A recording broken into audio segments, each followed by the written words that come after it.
Hey, I'm James Blunt, and this is Track by Track, my new album, which is The Afterlove. People say the meanest things. Well, for new albums, I always try and come up with an album title that's just not just a song that's in the album, but a title that kind of sums up the entire body of work. And yeah, and The Afterlove, it feels like it could be positive or negative, but it applies to every song. So what it means to each song, or what it means to each person who picks up the album, could mean different things. Normally, for a 10-song album, I'd write about 25 songs. And it normally would take me about a year, but for The Afterlove it's taken me much longer. It's taken me 2 years to write and record, and I actually wrote almost 100 songs for this one. So I've got a lot of spare songs lying around, but what it did give me is a 10-song album of songs that I really love and really believe in.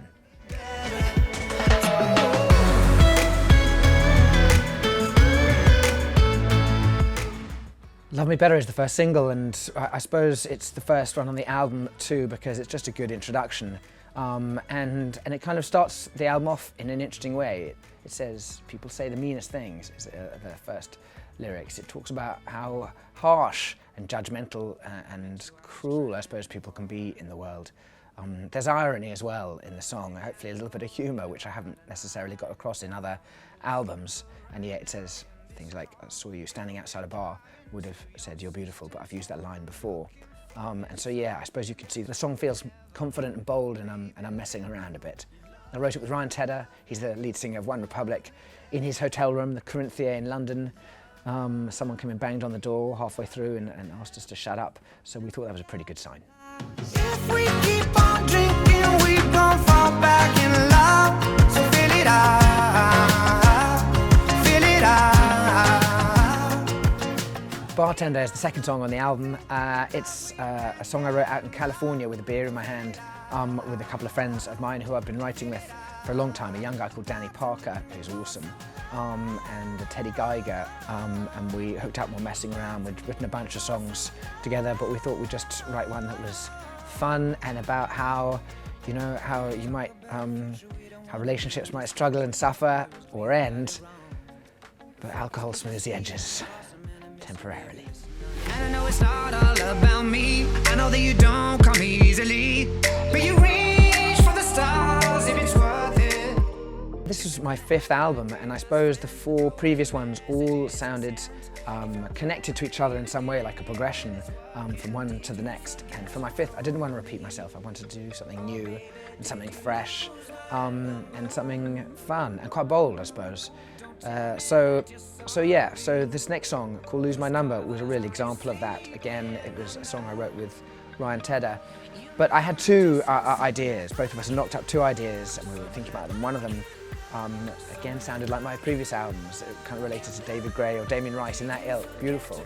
And the other one didn't. It sounded more like Akon. So having discussed it with my label, who said go safe, and discussed it with Ryan Tedder, who said, let's do something that we enjoy and that we're going to have fun with. And so I got on a plane, flew out to see him in Rotterdam before he went on stage, and we wrote this song and recorded it in about 3 hours.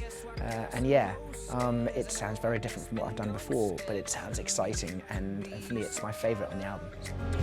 Don't give me those eyes, 'cause you know me and I can't say no to you.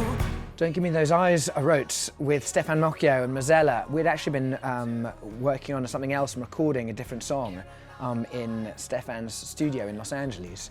And Mozella, who's an amazing writer, who wrote Wrecking Ball with him, said that she was just passing through.